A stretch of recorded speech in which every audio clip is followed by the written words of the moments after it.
अवसर और आयोजित कार्यक्रम इस क्षेत्र के सम्मानित डॉक्टर मनीष यादव जी, पौनी समाज के राष्ट्रीय अध्यक्ष श्याम मनोहर जी, नवल किशोर जी, राजेंद्र शंकर जी और जी को बधाई देता हूँ कि कम से कम आपने के विचारों आज इस समय जो वर्तमान समय युद्ध का समय है, पूरी दुनिया में हिंसा के नाम पर तमाम सारे देश आपस में लड़ रहे हैं। ऐसी स्थिति में बुद्ध के विचारों की बहुत बड़ी जरूरत है दुनिया में।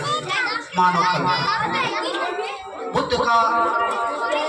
जन्म, बुद्ध का वो हम इसलिए मनाते हैं अपनी पूर्णिमा के दिन कि आज ही को सारनाथ के अंदर बुद्ध विहार में उनको ज्ञान प्राप्त हैं। इसीलिए आज के दिन को हम बुद्ध पूर्णिमा के दिन के रूप में आज पूरी दुनिया के अंदर बुद्ध को मनाया जाता है। साथ में ही डॉक्टर भीमराव अम्बेडकर, सदगुरु रविदास, कर्पूरी ठाकुर, सभी लोगों को, चूंकि ये उन्हीं भगवान बुद्ध के ही अनुयायी थे और बुद्ध जो हम लोग को मुंह से निकल जा रहा है भगवान, उन्होंने यह कहा था कि मुझे भगवान मत मानना। जिस तरह से सामान्य बालक अपनी माँ के घर से पैदा होता है, पैदा होने के बाद अपने परिवार से, समाज से, प्रकृति से, विद्यालय से शिक्षा प्राप्त करता है और शिक्षा प्राप्त करने के बाद एक मानव बनता है, उसी तरह से हम भी मानव हैं। और उन्होंने बार बार कहा कि बुद्ध आप बन सकते हो, आप यही अंतर देख लीजिए। आप किसी से कहोगे तो कहेगा सब राम नहीं हो सकते, कृष्ण नहीं हो सकते, लेकिन बुद्ध बार बार कहते हैं इस भ्रम में मत रहना, तुम्हें बुद्ध हो सकते, तो मैं तुम्हारे अंदर ही जिस दिन ज्ञान की प्राप्ति हो जाएगी तुम बुद्ध हो जाओगे। और बुद्ध ने अपने जीवन में ही तमाम सारी चीजों को तोड़ा। उन्होंने पूरी तौर से कहा कि पेड़ पौधे हमको जीवन देते हैं, हवाएं जो हमारे जीवन में बहुत ही महत्वपूर्ण है, सूर्य की रोशनी हमारे जीवन में बहुत महत्वपूर्ण है, और पानी हमको साफ रखता है। लेकिन एक चीज कि बुद्ध ने दूसरी बात कहा कि कोई खाई होता है, अगर आपके रास्ते में कोई खाई होता है, कोई कांटा लगाता है कि इनको हम अवरुद्ध कर दें, तो बुद्ध ने कहा यह मत समझो कि तुमको खाई करके तुमको रोक रहा है, तुम्हारे अंदर इस तरह का साहस देने का प्रयास कर रहा है कि तुम उस खाई को कूद करके पार कर जाओ, उस कांटा को लांघ करके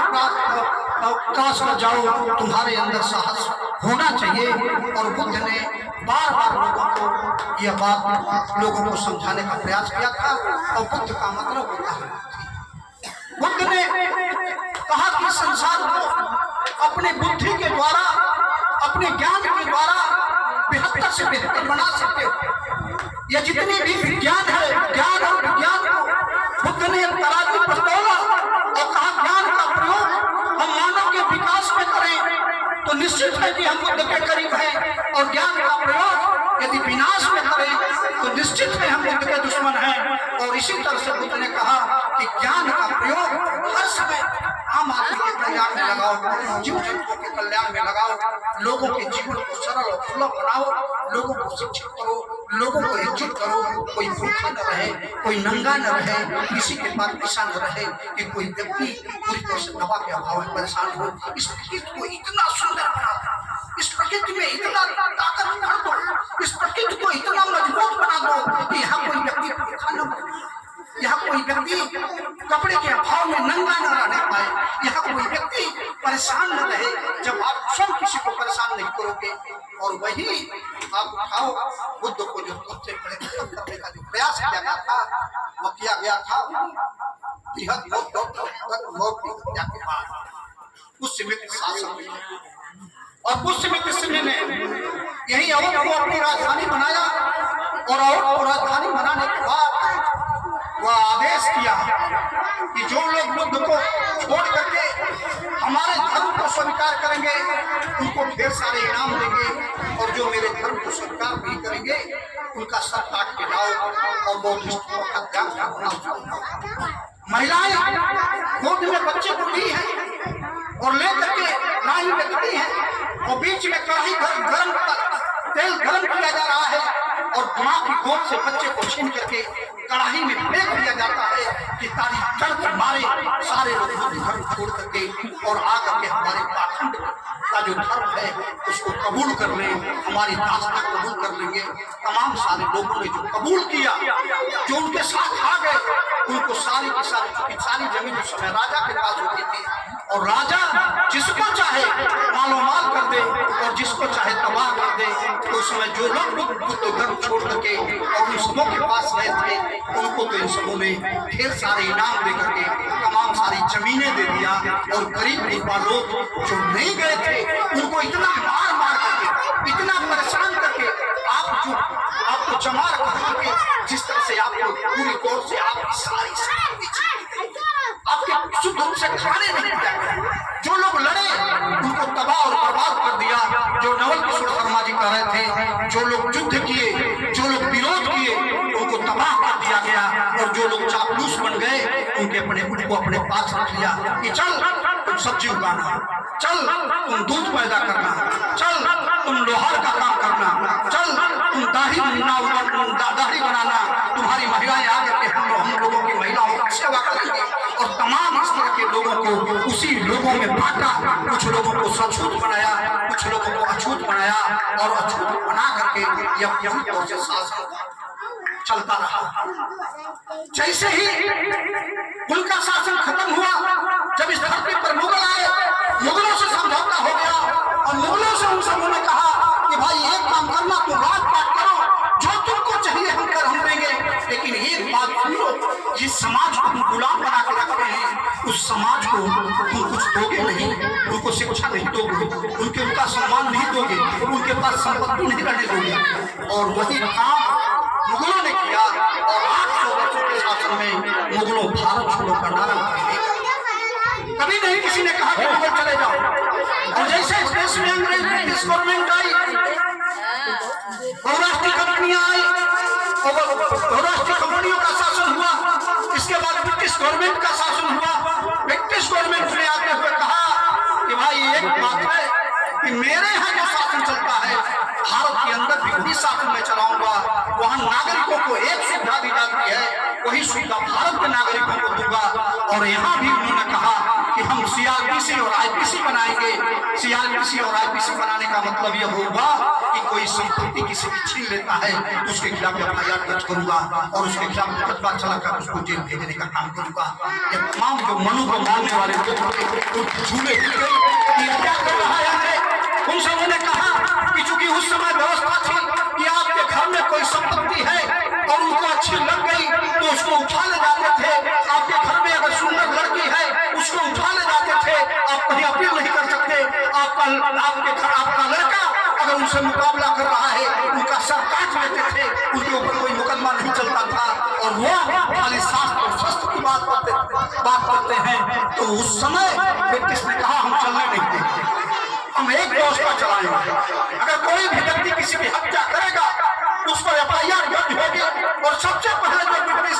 का शासन हुआ था और आईपीसी सीआरपीसी जब गठन हुआ था तो सबसे पहली जो फांसी हुई थी एक ब्राह्मण की फांसी हुई थी। और ब्राह्मण की फांसी देने के बाद उसने कहा कि एक कानून होगा और सभी के बच्चे पढ़ेंगे, सभी के बच्चे पढ़ेंगे, सभी आगे बढ़ेंगे। इसी के बाद फूले का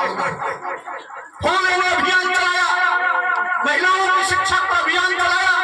फूले की प्रेरणा से ही, सहयोग से ही डॉक्टर भीमराव अंबेडकर ने आगे बढ़ करके उस लड़ाई में आज पूरी मुकाम को पहुंचा करके आज देश दुनिया के अंदर ये तमाम सारे गरीब लोग हमारे साथ जो बैठे हैं। डॉक्टर मनीष जी, अगर भारत का संविधान नहीं होता तो आप डॉक्टर नहीं होते, शिक्षा हासिल नहीं करते तो आज डॉक्टर नहीं होते। आज पूरा सम्मान आज देश के अंदर अगर मान के चलिए 40 करोड़ की आबादी है तो डॉक्टर की संख्या पूरे देश में 2 लाख 4 लाख 5 लाख हो सकती है, उसमें डॉक्टर मनीष यादव भी है। आज वही डॉक्टर भीमराव अम्बेडकर का संविधान है, आज वही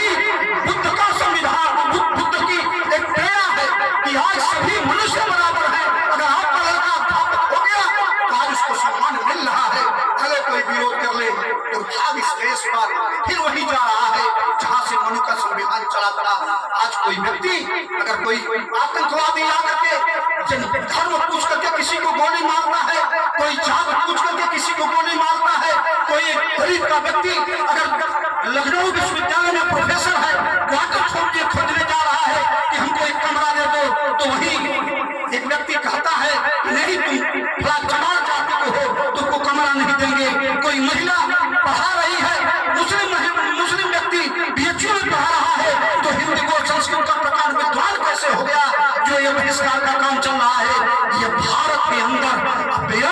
जो पाकिस्तान कर रहा है वो तो आतंकवाद है ही, ये जो भारत के अंदर हो रहा है उससे विभत्स आतंकवाद है। आज बुद्ध के विचारों की जरूरत है, आज देश के संविधान की जरूरत है। अगर देश के अंदर संविधान की सरकार बन जाए तो जो इस तरह की सोच के लोग हैं ये सारे के सारे लोग जेल के सलाखों में होंगे, और जेल के जब सलाखों में होंगे और हमारे बच्चों को अगर ईमानदारी से सबको शिक्षा मिल जाए, हमारे बच्चों को तकनीकी ज्ञान मिल जाए, हमारे बच्चों को उच्च शिक्षा मिल जाए, तो हम ये समझते हैं कि जिस तरह से आज ग्रामीण क्षेत्रों में ऐसे ऐसे बच्चे IAS बने हैं जिनकी माँ दूसरे के घर में जाकर बर्तन साफ कर रही थी, कोई सिलाई का काम करके अपने बच्चों को पढ़ाई है, ऐसी लड़कियां डॉक्टर बनी है कि जिन लड़कियों के घर में कुछ था नहीं वो लड़कियां डॉक्टर बनी है। लेकिन एक ऐसी व्यवस्था है कि फिर वही से समाज को ले जाने का प्रयास कर रहा है। आओ हम बुद्ध को मानने वाले लोगों, आओ डॉक्टर भीमराव अम्बेडकर को मानने वालों, आओ हम कबीर को मानने वाले लोगों, आओ संत रविदास को मानने वाले लोगों, ऐसा एक से एक समाज बनाए, ऐसे एक चिट्टा बनाए कि ऐसी ताकतों को जो ताकत खड़ा होकर के मनु के संविधान को इस देश में लागू करना चाहती है, ऐसी ताकत को उखाड़ फेंके। यही बुद्ध पूर्णिमा का सबसे बड़ा उद्देश्य है। आओ हम सभी संकल्प के साथ मैं अपनी बात समाप्त करता हूँ, और डॉक्टर साहब को हमको सुनना है, इसलिए मैं अपना पूरा समय डॉक्टर मनीष यादव